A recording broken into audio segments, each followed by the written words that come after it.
perkara yang sedang diperiksa.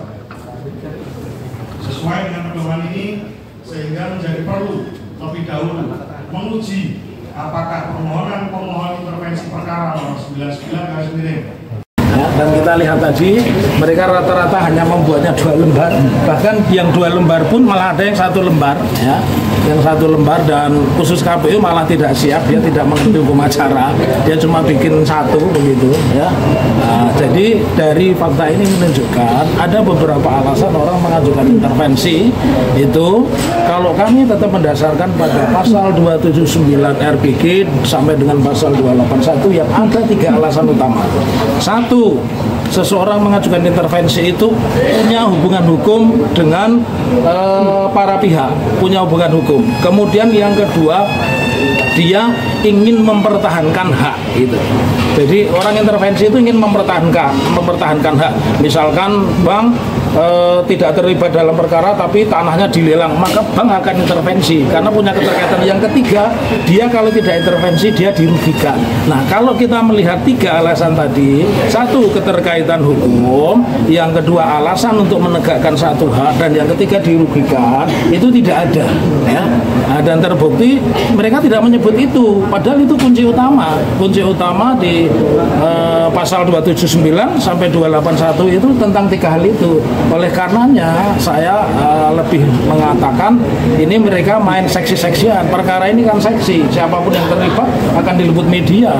Saya lebih melihat bahwa ini faktor seksi-seksian, mereka ingin juga populer. Tapi 3 alasan utama bahwa mereka punya hubungan hukum, mereka ingin menegakkan satu hak, mereka dirugikan, itu tidak tercermin di dalam jawaban-jawabannya. Dan juga misalkan menjawab, kita ini kan 8 lembar, mereka cuma menjawab akan ada yang selembar, ada yang 2 lembar, bahkan yang 2 lembar pun ada yang tidak di copy. Jadi menandakan mereka tidak siap. Karenanya kami sebagai tipu UGM memiliki alasan kuat bahwa gugatan itu intervensi pihak ketiga itu akan ditolak. Tapi ada yang menarik ini teman-teman, itu penggugatnya saya alumni Fakultas Hukum, Pak Irfan alumni Fakultas Hukum, dan Mas Wahyuti itu juga alumni Fakultas Hukum. Itu aja yang uniknya itu ya. Jadi sama-sama alumni Fakultas Hukum beradu di argumen. Tapi alasan kami ya 3 hal tadi. Jadi kami optimis karena tidak punya hubungan hukum, tidak punya hak yang dipertahankan, dan tidak ada unsur kerugian, ya tentu itu wajib ditolak. Karena kalau itu diterima, nanti setiap perkara tidak akan sampai inkrah, karena tiba-tiba orang intervensi. Jadi intervensi pun itu memakai rumus, intervensi pun memakai ilmu itu. Silakan. Tambahkan. Jadi kaitannya dengan intervensi, pihak kami yaitu kuasa hukum dari Dr. Taufik sebagai penggugat itu sudah melakukan intervensi itu lebih dulu. Nah, ini yang jadi kejanggalan, dan ini yang nanti akan menjadi pertimbangan bahwa seandainya intervensi di Solo ini diterima tetapi kami ditolak, nah ini akan menjadi ketimpangan hukum, pertanyaan besar. Jadi dasar-dasar hukum menerima intervensi itu harus jelas. Kalau kami tadi mendalilkan jelas bahwa ada hubungan dasar penggugat, tergugat, dan lain sebagainya. Tetapi yang kita tidak mau adalah bahwa ada gangguan-gangguan dalam memutuskan sebuah perkara di pengadilan. Karena pengadilan ini tempat masyarakat, tempat rakyat untuk mencari keadilan tanpa diintervensi oleh tangan-tangan kekuasaan, kira-kira begitu. Jadi mohon majelis hakim sangat berhati-hati dalam memutuskan bisa diterima atau tidak intervensi ini, karena kami juga mengajukan intervensi di PN Sleman dan lebih dulu. Jadi tadi kalau saya bilang genit itu sepertinya tiru-tiru ya. Dan sebagai konsekuensi sikap kami, konsistensi kami menegakkan integritas pengadilan itu tempat orang berilmu, tempat orang bersengketa dan memutus seadil-adilnya, maka kami hadirkan di sini Komisi Yudisial. Pihak ketiga yang dulu saya rahasiakan itu Komisi Yudisial. Insya Allah nanti pada sidangan, pada saat acara pembuktian, Komisi Yudisial tentu akan datang. Ya. ya. Sebab sangat janggal seperti yang disampaikan oleh Andika tadi. Kita lebih dulu mengajukan intervensi, tiba-tiba ditolak, yang di sini diterima, ya akan jadi satu praktek hukum namanya disparitas, perbedaan perlakuan, dan itu yang harus kita hindari. Dan peradilan Indonesia ini sudah sangat terkenal sebagai peradilan yang sering melakukan praktek disparitas. Perkara sama, kasusnya sama, putusannya berbeda. Itu permintaan dari sampean selaku penggugat kepada KAI. Betul. Ya. Kita mengirim surat kepada Komisi Yudisial. Itu berarti alasannya karena adanya dugaan atau kekhawatiran intervensi dari pemerintah. Iya, salah satunya begini. Perma nomor 7 tahun 2022 itu sebenarnya bukan bersifat mandatori, bukan wajib. Itu hanya mengatur tentang persidangan online. Jadi tidak semua persidangan itu harus online, tapi itu hanya mengatur persidangan online. Itu tata caranya seperti ini. Di pasal manapun, ya dari Perma nomor 7 tahun 2022 itu tidak ditemukan bahwa persidangan online, ya. Tapi karena saya menghormati pengacara saya, waktu saya tidak hadir, ya kalau saya hadir saya tentu juga akan melakukan protes bahwa sidang yang diliput begitu banyak orang, ditunggu hampir semua penduduk Indonesia, warga negara Indonesia, tentunya lebih bagus kalau dilakukan secara offline. Karena apa? Kita bisa mengukur bukti yang disajikan apa. Hari ini pun sudah tersaji di depan kita, sesuai argumen kita menolak intervensi itu. Salah satunya kan ijazahnya juga fotokopi.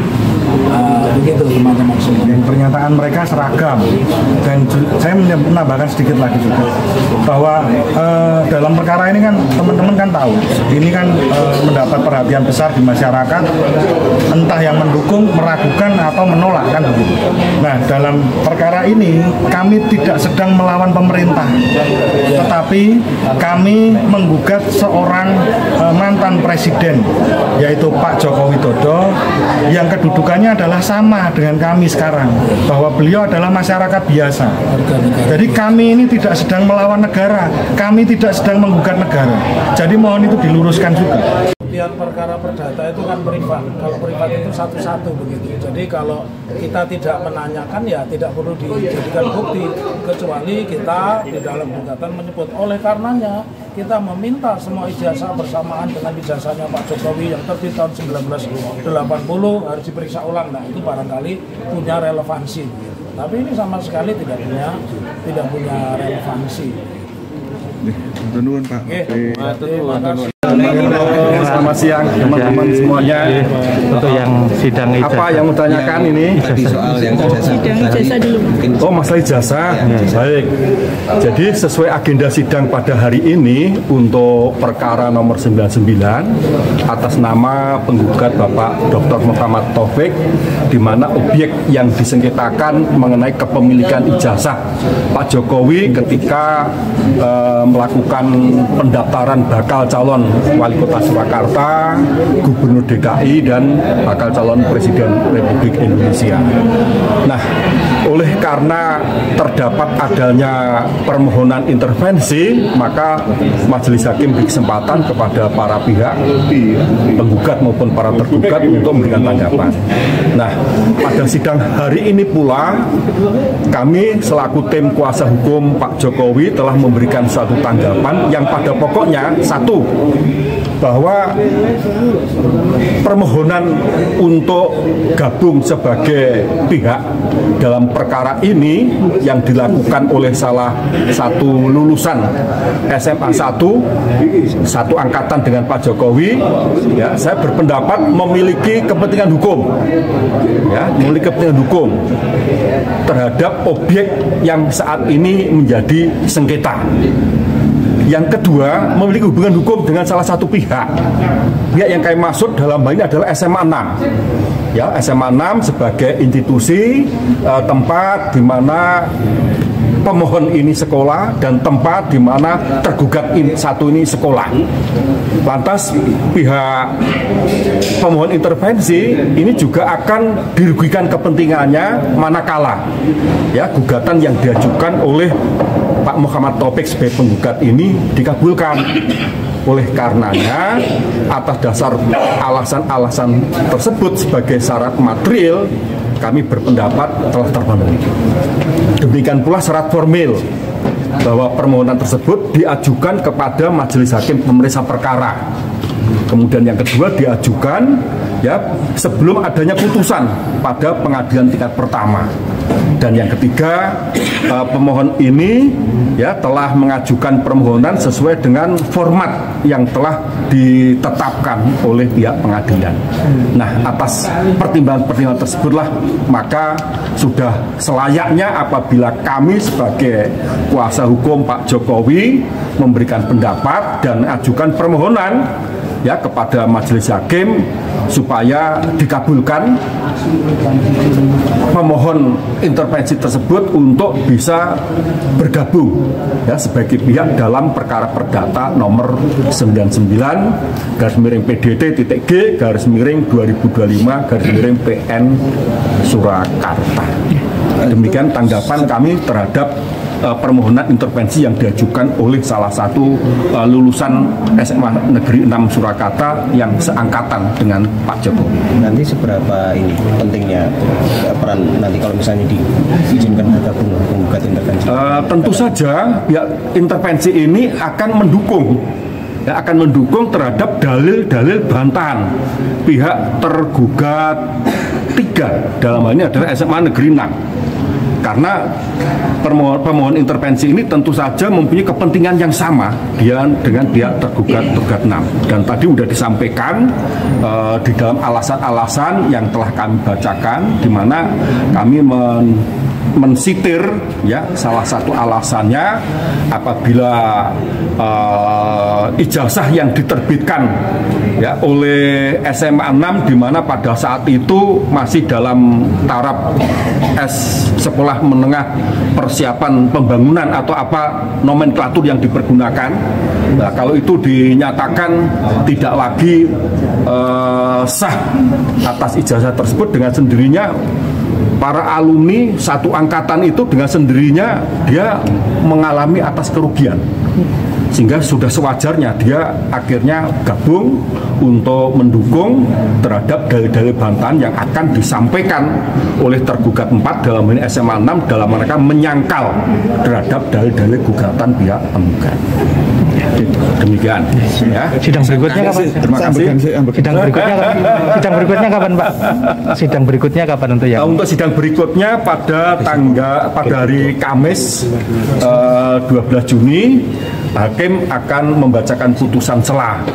Dan putusan setelah tersebut apabila intervensi dikabulkan dengan sendirinya dia langsung gabung. Dan untuk sidang berikutnya kepada para pihak termasuk pihak intervensi yang telah diberi kesempatan untuk gabung menyampaikan tanggapan terhadap gugatan penggugat. Tergugat 3. Nah, dalam hal ini tentunya kami akan